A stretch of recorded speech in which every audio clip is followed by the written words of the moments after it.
Alright. I have a frame there. Right, I'm tiny. Okay. There we go. There you go. That's better. That's okay. It's all about me. You all know that's the case. Narcissistic asshole that I am. Okay, so this is really getting supposed to be Poltergeist, but not Poltergeist. But it's like I guess everyone's either busy or just ignoring me for a good portion of this. So I was like, hey, dude, I need someone for Poltergeist. Who wants to go see it or nothing? Then finally it's like, oh, sure, you'll go see it. Like, yeah, you're like the only one that said, sure, I'll go see it. Then we looked up the theater here where you work like literally 5 steps away from this theater, so it's convenient. And it's not playing. So it's like a week out, it's already gone. Or at least in this theater. So it's like, but hey, Aloha's playing. We'll watch that. So let's go see that instead. So we did. I kind of wish we saw Poltergeist. I really wish we saw Poltergeist. At least that was shorter. Was it? Oh. I think, not by much, only like 10 minutes. But well, I was excited for Poltergeist. Well, maybe one of the only people excited for Poltergeist. Probably the only person. I'm aware of that, but okay. Probably the only person. Oh my god, this is weirder than the Spongebob movie. Yeah. And that had a Watcher-esque dolphin named Bubbles. It was just... Who had a rap battle at the end. I honestly feel like, don't shoot me for saying this, it had potential. Because there were good actors in it, and they could have done something with a more decent script. Let's talk about the script for this movie, because... That's really that's like where all the weird shit comes up. Why? It's so bizarre. It's so fucking weird. I mean, conflict is literally coming out of nowhere. Just out of nowhere, these characters start arguing with each other over nothing. Yeah. There's some weird-ass Hawaiian myths in there. I think I could describe the plot if I really tried.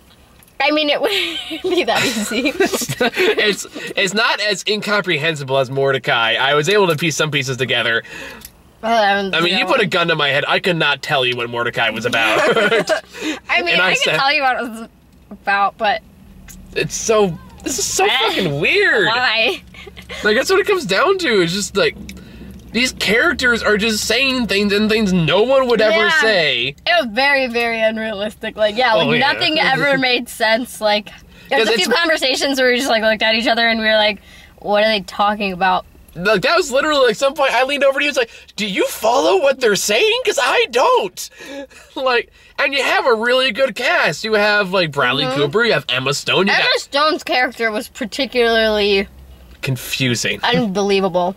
I mean, like, not in a great way, but like I didn't believe her character. I mean, I'm still gonna buy her performance of it because it's Emma Stone. I think. I love Emma Stone. I think she's goddamn adorable. Not even she's like Bradley Cooper. But she couldn't do much with what she was given, though. No, and even you got. I mean, she had to be like quirky and then like quirky sexy, and then dramatic and then weird and. This is weird. Is this to describe this? I'll be the first to admit I'm not a big Cameron Crowe fan. I don't hate him either. I'm kind of neutral about him. I don't know. I think he made like Elizabethtown stuff like that. Let's see it. Yeah, so he makes a lot of these kind of romantic comedy-esque movies. But this is I've heard. This is like the biggest fail of a romantic comedy I've seen in a really long time, God. And I've seen a lot of romantic comedies because I'm that person. Yeah. And this was just. This is so there was weird. so much like unnecessary scenes where like you just could have left a ton of shit had it out out to hell. You can see a lot of it coming. It would have made a lot more sense had like I don't know if they would have just gone like way further and made it super fucking weird, or just reeled it the fuck back and just made it like average romantic comedy would have even been better. It was just really weird. Because like what happens in this movie is Bradley Cooper plays like I guess like an ex-military guy who works for a billionaire played by Bill Murray, who for all intents and purposes is a Bond villain in this movie. Yeah. Because spoiler alert, like you're gonna see this fucking movie. If like, I don't know, some people might go like, dude, this sounds really terrible. I might have to go see this now. But I don't know how many people there are like us. And this movie has, before I talk about what Bill Murray does, this movie has a very bizarre boner with the sky.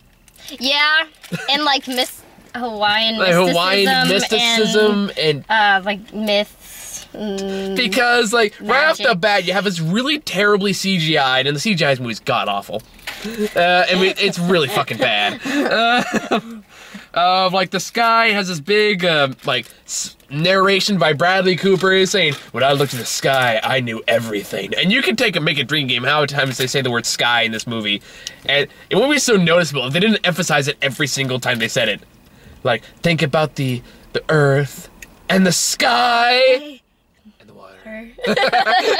Okay, we're thinking the same scene. Yeah. And they do this over and over and over again, like it's supposed to be metaphorical or something like that. I couldn't tell you what the fuck was metaphorical about.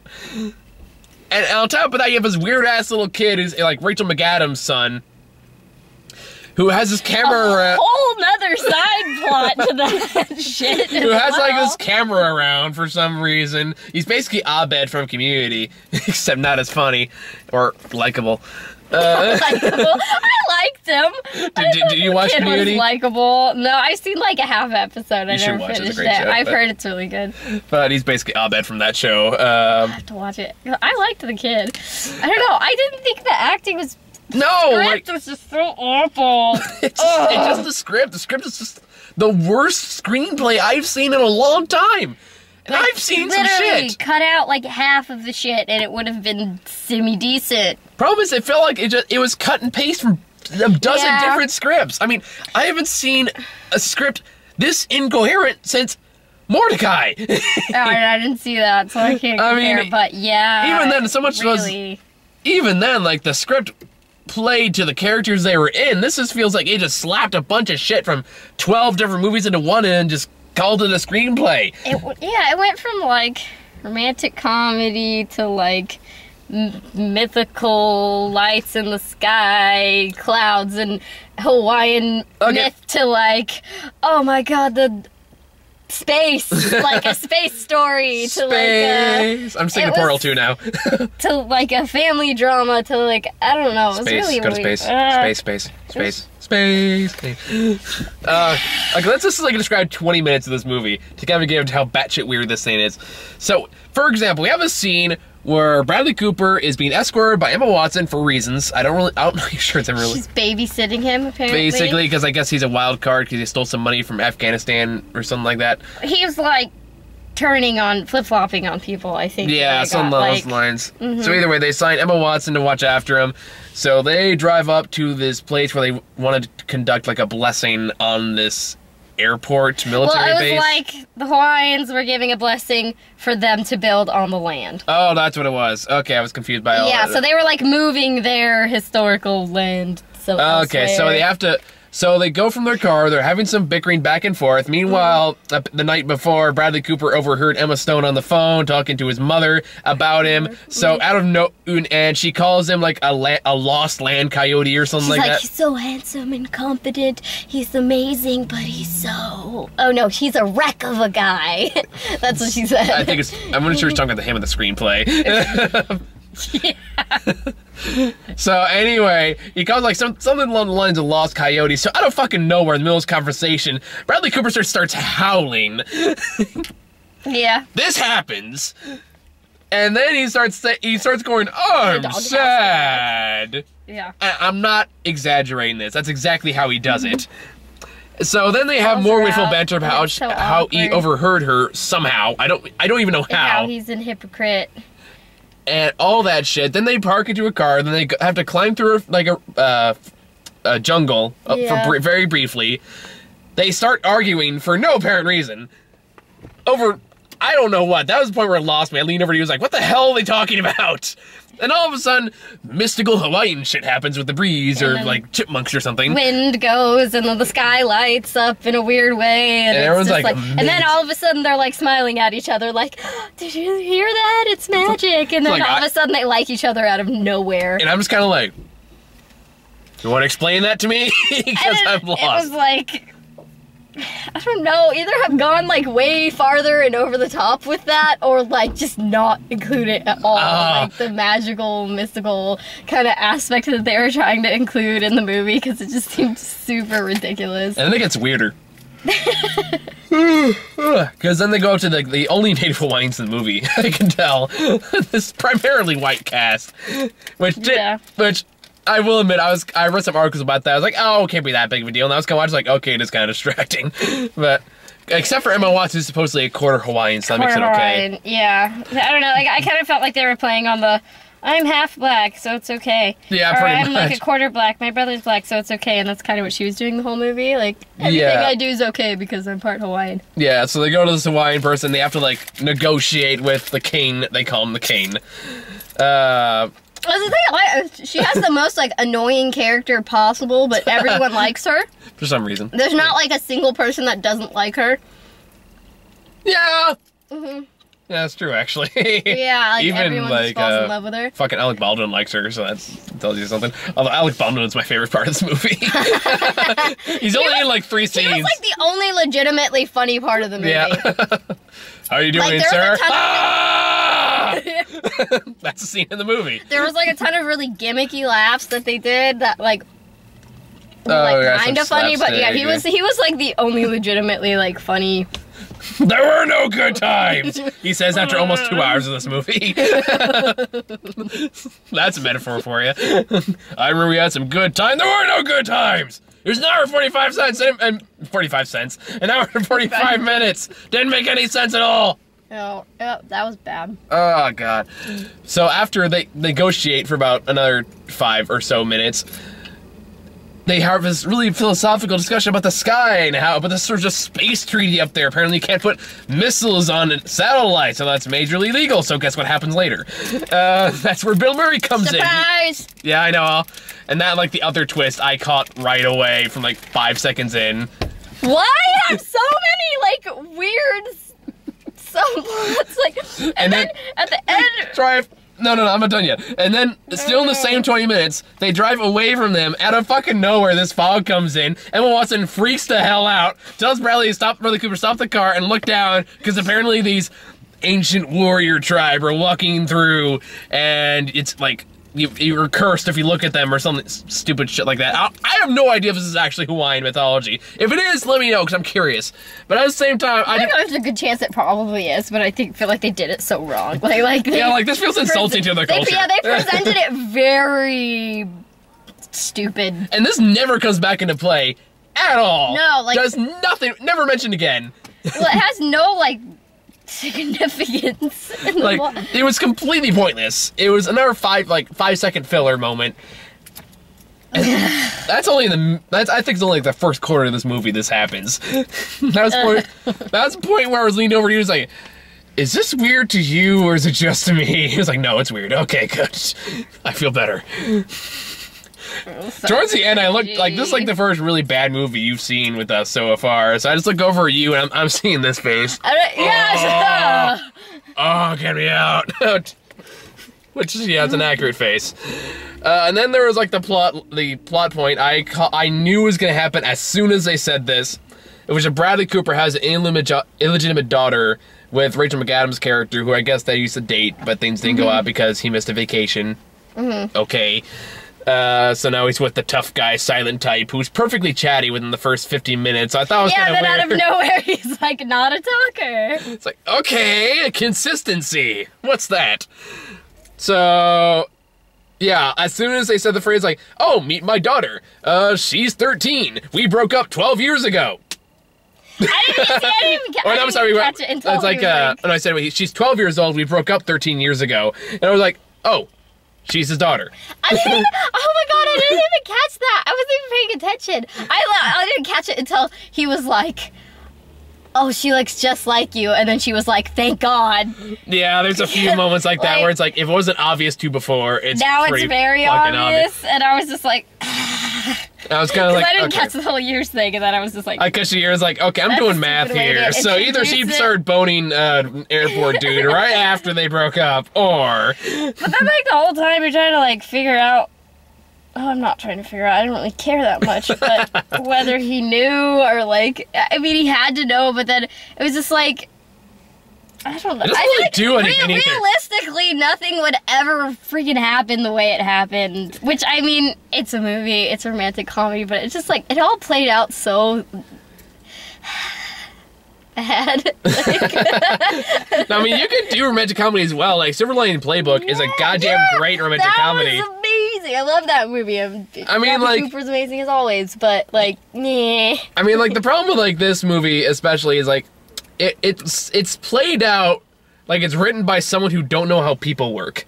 Yeah, that's what I was thinking. Like even the like ending scene where him and his daughter have like that moment. Yeah, that was like, weird too. That would never happen. And it's ever. That'd be so awkward. It's this not even guy just shows up 13 years later out of my life, and then it's like they just figure it out through eye contact, which is like, I don't know how that worked either. Because, like, at the very end of the movie, and I do the very, very end, at this point, I'm like, Jesus Christ, wrap it up. Yeah. Of course, you know, you get the happy ending, you know, at this point, Bradley Cooper has sabotaged Bill Murray's, Bond villain satellite. It's a Bond villain satellite. I do like Bill Murray as a Bond villain. I would crash my car. Thoroughly. Like, can we just have a separate really bad movie with Bill Murray as the Bond villain that I would enjoy so much? Love that so much. I would be 100% behind that. You expect me to talk, Murray? No. I expect you to die. He'd be so good. Oh, okay, that needs to come out. I know. Bill Murray is a Bond villain. Because, like, the whole thing turns out, like, he's working for this shady billionaire, Bill Murray, who wants to launch a satellite into space in Hawaii, but turns out that spaceship, that satellite has missiles on there. That's a big no-no. Weapons, can't put weapons in space, and then, like, why did he, like, I don't know. Where was I going with this? I just don't... Like, okay, the sound thing. Oh, yeah. What? Like, is that even possible? I don't know. I'm not going to look it up. Technically speaking, I feel like if I talked to, like, a tech guy, they'd be like, that's the dumbest thing I've ever heard of in my life. Yeah, especially since you get the IT guy from Captain America 2 in this. Basically, spoiler, but, like, they send the rocket up, and then Bradley Cooper looks lovingly into the girl's Emma Stone, because she's a big no, because she's like, I love space, you can't send missiles up there, it's wrong. And he looks into her eyes and realizes that he's a bad person for doing this, and then decides to hack into the entire system with his friend's help and use sound to explode said satellite with missiles in it. The badly CGI'd satellite. The badly CGI'd satellite. I feel like it would look better in a Garfield movie. Yeah! That's a sad reality, right? Yeah. And I saw both those movies too. Don't ask me why. I bet it was like so overly dramatic, like, I'm gonna be in jail forever for doing this for you, so you can never see me again. And it turns like, no, dude, Bill Murray was a Bond villain. You're okay. Yeah, we have proof now. And then they capture Bill Murray. It was like right after this. Like, there was a climax, and then it wasn't a climax, and then it was just like... Not to mention, the climax comes right out of nowhere. Like, they're at the blessing for this military base. All of a sudden, you need to come with me now! And all of a sudden, we need to launch the missile now! We gotta do it now! Like, what? Can we stop for a second? Can we have one story for a second? Yes. That's a good way to put it. Story? Yeah. It's like 1,000 different stories pushing way for like the spotlight for a couple minutes. And this is right after we get the revelation that that Bradley Cooper has a daughter. Yeah, and then like, I don't know, I would have liked if maybe he set up like a really good relationship with her, but like over this whole time he like developed a really like good relationship with the son. That's not his. And they're, like, really cool, and he doesn't really ever even have a conversation with the daughter that is his. Which I thought was No. They totally bonded over the Winter Solstice dress. The sleeves. He likes this. They both like the sleeves of her dress. And then outside of that, there was no, like, bonding moment outside of their eye contact. And then, which apparently signals, like, yeah, I'm your father. That's so And then she cries, because, like, oh my god, my dad's a celebrity, and, you know. Why would they... Like, if what we're talking about sounds like a mess, try watching it. Yeah, there's no coherent way to explain the movie because the movie's not coherent at all. Like, there was one part that kind of made me chuckle to myself, though, only because at the very end, Bill Murray's apparently captured in Japan, and all I could think of in my head was like, oh, so that's what happened after Lost in Translation. Oh, I want to watch that movie. This whole movie. So I can reset my balance. It's like the best Bill Murray movie out there. Easily. That's all I could think of after that. It's like, oh, I didn't know this is pretty cool to lost in translation. This makes more sense now. I get it. His name is Bob Harris. He got caught for doing bad things, so he tried to redefine himself as an actor, and he got caught by being a Bond villain. Bill Murray versus Daniel Craig. Yeah, I can't even. Ow, I'm on fire! Anyway, except he'd actually be on fire. We can't even talk about this movie without talking about how other movies are better. Well, yeah. How other movies would be better. Have you watched the show? We did this all through Pitch Perfect 2. Oh god, I watched that one too. Yeah. When we started talking about what a Garfield movie is directed by Steven Spielberg would look like. Oh lord. It'd be amazing. I'd crash my car to go see that movie. You've crashed your car a couple I know. times already. Point taken. But I would like So do have I. like that in Bill Murray as as the Bond villain. Yeah, Bill Murray was pretty that was such a weird character. Like, why? You actually have the story about how Bill Murray did Garfield to begin with? No. This is 100% off topic, but fuck it. We're already off topic. Yeah, apparently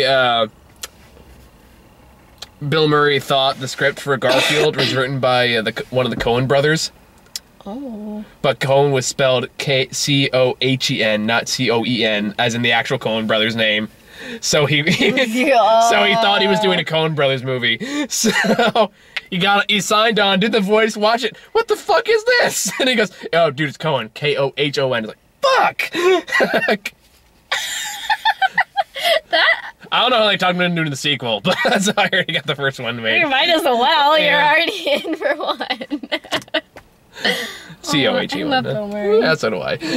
We are. The one of the best person who goes into a bar, becomes the bartender, gives everyone tequila no matter what they order. This happened. I hate tequila. That sucks.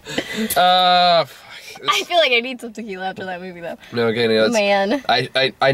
I should have waited to drink a little longer. So I had a couple beers before going to this. Like, all right, this is probably gonna suck. So chug them down. I didn't see the trailer at all for this movie.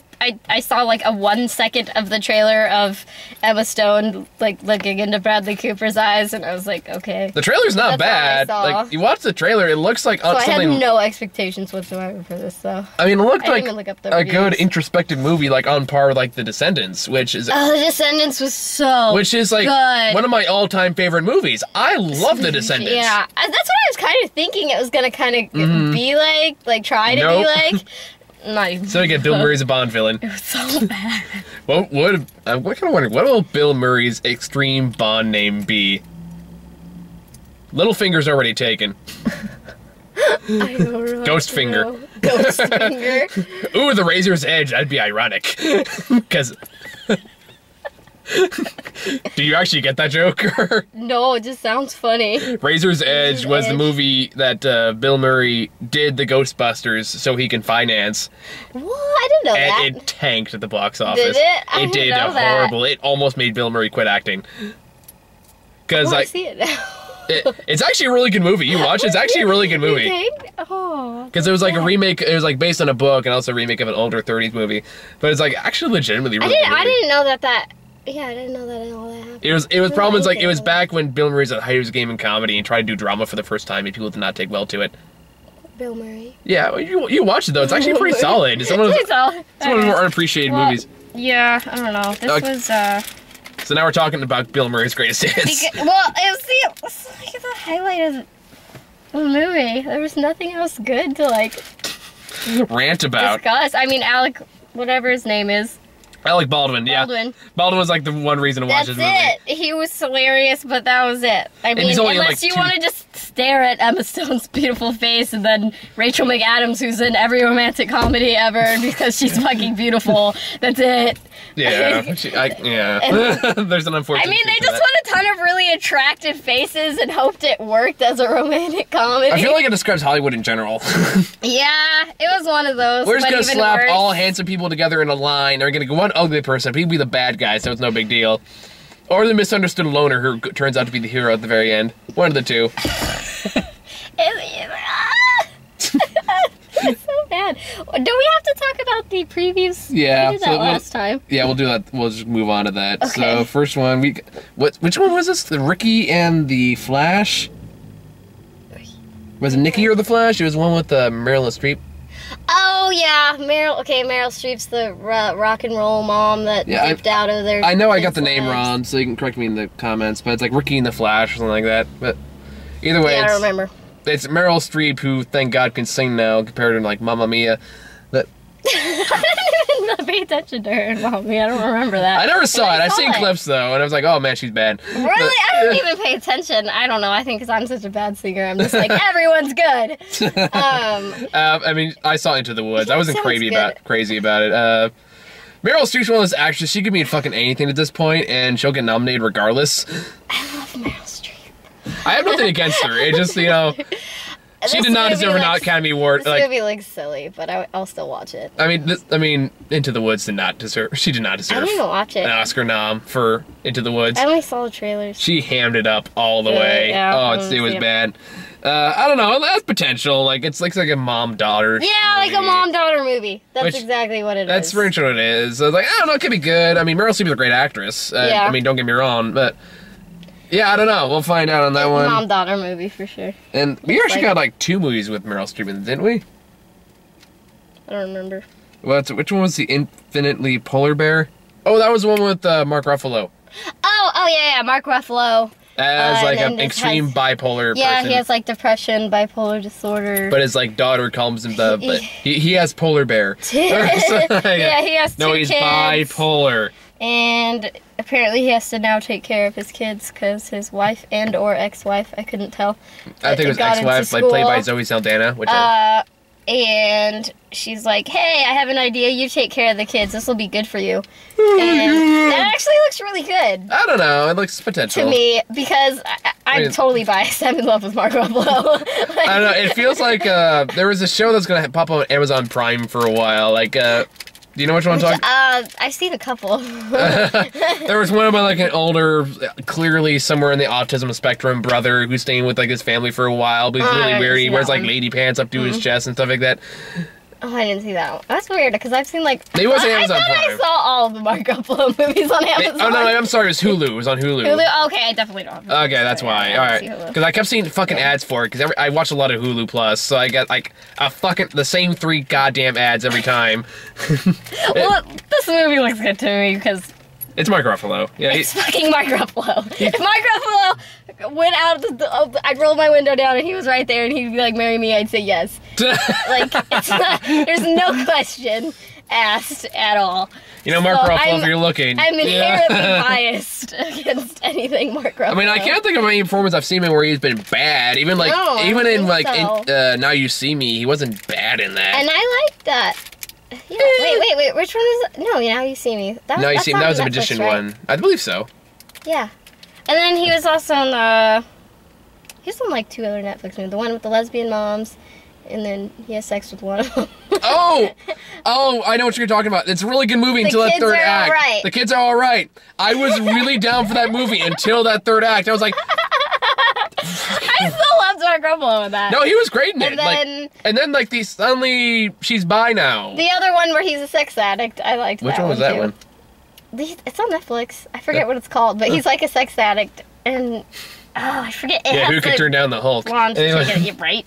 But there's that element of danger every time. Hands down, I love Mark Ruffalo. I mean, the kids were all right. I hated that whole cheating aspect. That's like one of my big... Yeah, I didn't. That was so unexpected. It was so unexpected. It was so stupid. Me, I don't know. For me, that's like one of my most hated cliches in Hollywood because you see it a lot. Because it's one of those subplots where when it happens, like, oh damn it, and I was like, now I know exactly where the story is going. I know every beat it's gonna hit, and it had such a great start there too. I don't know. I thought it was interesting. I thought it was... For me, that bothered me, because I was like, no, you already have the dynamic there. You have the tension there. Yeah, but I mean, where else would it have gone? Why isn't them just trying to adapt as a new and very socially awkward dynamic not enough? Yeah, I guess. That was kind of my thing. You already have, like, the weird sperm donor dad aspect. Why is that not enough? A kid gave me that at a party today. I was like, nice. I haven't had one of these in a long time. Yeah, like I was Spider-Man earlier today, and this kid, as like my tip, I guess, gave me a Capri Sun. That's a good tip. Yeah, so okay, I prefer money, but I'll take a Capri Sun. God. But yeah, the next one was me, Earl and the Dying Girl. Me and Earl and the Dying Girl. Yeah, which, looks like a quirky indie movie. It is a quirky indie movie. It's going to be a quirky indie movie. That's it. And those are my favorite kind of movies. So I'm excited for that one. Well, I do like their idea for making movies. I actually think it's kind of a clever. Yeah. It's like we start off with some test footage, we come up with a really dumb name for it, and then we develop the entire plot around that dumb name. I think Pooping Tom was my favorite. I caught there in the trailer. Yeah, basically the movie is kids in high school. Basically, one girl gets leukemia. The kid's mom says, go over, be her friend, because you're a nice person. And he does. And they end up being friends. And they have quirky friendship, probably romantic stuff happen. Yeah. Oh, and Earl's there too. He's the black guy. Who doesn't want to acknowledge that he's a friend. Yeah, apparently. I'm assuming makes me laugh. I can only assume this is a prequel to Dredd. to Dredd? Because the main character in this movie was in Dredd. The main character in the movie? And Me and Earl and the Dying Girl? The guy who plays the awkward boy? Yeah. He plays the computer guy in Dredd. Does he? Yeah, same guy. Whoa, I haven't noticed. I know it's because I saw like a movie recently. It was like, where do I know? Oh! He was tortured in Dredd. Okay, cool. He was the guy with the weird. Picture that right now. Have you seen Dredd? Yeah, I watched it. Yeah, he was like the guy who like locks down on the building. He was really scared. He has a big old like computer eyes. I totally watched that, and I didn't even remember him being what. Okay. Big mama holding how did I miss that? Because I love that kid. Apparently, I was just not paying attention. It was just the makeup, I guess. I guess. So you got anything left to say about Aloha? I don't even want to. This is so bad. So bad. And again, I have no standards for movies. I really like a lot of shitty movies. And those include shitty romantic comedies. And this was not even good enough to make my It's better list. than Paul Blart Mall Cop 2. I didn't see that, thank God in heaven. I didn't get to see that. Well, we can officially say we popped your bad movie cherry, so... Yeah, because I really like a lot of shitty romantic comedies, and this was just not... I mean, you think this is bad, you should see shit me and Grant had to sit through. Oh, this is terrible. Yeah. I mean... If you just want to stare at the beautiful Emma Stone and Bradley Cooper, maybe it's worth it. Google it! Maybe it's worth it, but if you want to actually watch a decent movie, it's not worth it at all. Yeah, this is one of the worst screenplays I've seen in a long fucking time. The editing was weird, the camera use was weird, everything about this movie was fucking weird. Yeah, weird. Like, there were some weird, just... motions of the camera going on here. There were some weird ass moments at the end, out of nowhere, subtitles. That were supposed to be like some really gimmicky, funny, like, I don't know. I thought that was so gimmicky. Yeah, it was. It was completely gimmicky. Because, like, the guy doesn't talk anymore. There's a big running joke that, well, not running yet, joke, they use it once. Yeah. Where Bradley Cooper and him could talk non-verbally, so at the very end, they're having this big confrontation. And men do that. Yeah. I'm a sensitive guy. I don't do that. I couldn't, it was weird. Yeah, my girlfriend's watching. It's going, yeah, right. Girlfriend. Yeah. Hey, babe. That was really bad. You lucked out not going on this one. I know, right? She'd want to fall asleep for this, for sure. I wouldn't have blamed her. So bad. Yeah. Yeah, I don't have really much else to say, though. Pretty much everything she said. I mean, just fucking weird. Yeah. So... that's one bad movie down for this week. I guess we're not seeing Poltergeist, because at this point, fuck it. I mean, if you do go and I'm available, I will see it. Fair enough. I do want to see Poltergeist. Okay, maybe we'll go out and check it out. Well, I'm like a fan of the originals, so I'm curious as to how I've never seen the original. Oh, I like them. Okay, maybe we'll check it out. I know a lot of people don't, but I did, because they freaked me out when I was a kid, and I loved being freaked out when I was a kid. Fair enough, I get it. So, yeah. So maybe we'll check that out. Other than that, the main priority for next week is San Andreas, which, You can go with someone else. Oh, don't worry. I already got someone for that. You're good. I do not want to see that movie. I'm not a big disaster movie fan either, but Joseph's going to join us for that one. The Nintendo reviewer, also known as the reviewer more successful than me, which makes me kind of jealous. I'm not going to hide it. I might as well fess up to it. But help us become more successful. Support our Patreon. One day. Subscribe. So, on that note, support our Patreon. Links in the description. Give us money, please. We need money. I want to pay for tickets. This shit's expensive. We're going on student days. Today wasn't and student going day. on, I think Joseph also wants to see a movie called Survivor, which has, oddly enough, one of the James Bonds in there. I've not even heard of it until like just, but it has like 0% Rotten Tomatoes, so let's see how that goes. Good luck. Yeah, I know. It's been a rough year. So thank you all for watching, guys. See you all next week later at some point. I'm tired.